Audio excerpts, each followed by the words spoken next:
A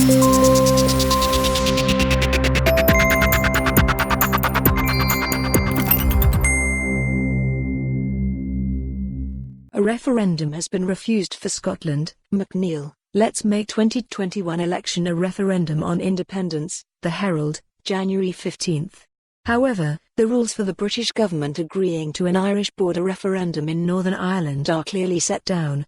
The 1998 Belfast Agreement between the UK and Irish governments states, at Annexe A, that the Northern Ireland Secretary shall hold a referendum on a united Ireland if at any time it appears likely, to the Secretary of State for Northern Ireland, that a majority of those voting would express a wish for a united Ireland.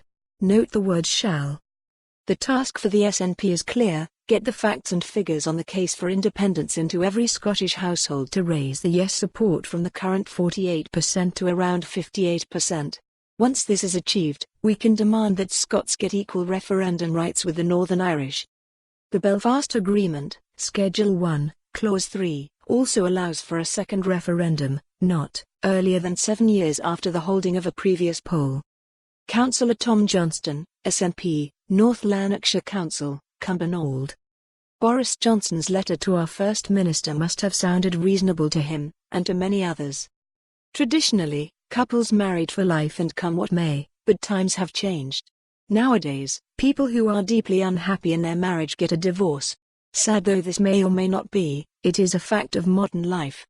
When we nodded at the once-in-a-generation bit at the independence referendum, we were sincere, hoping that things would get better. Instead of which they have got very much worse, and not just for our country of Scotland. Scotland wants to be in the EU. Who cares, says Mr. Johnson.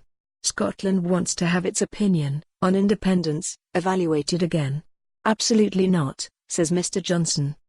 If this was a marriage breakdown being discussed, then divorce would be so plainly on the cards, so to speak, that only idiots would look at the intransigent spouse with any kind of sympathy. R. Godfrey, Perth.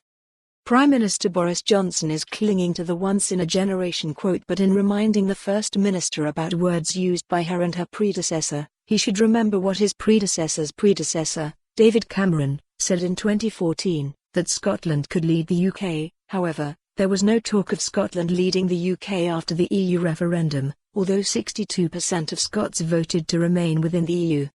At the independence referendum, Gordon Brown's vow was signed by Mr. Cameron, Nick Clegg, then leader of the Liberal Democrats, and by the then Labour Party leader, Ed Miliband.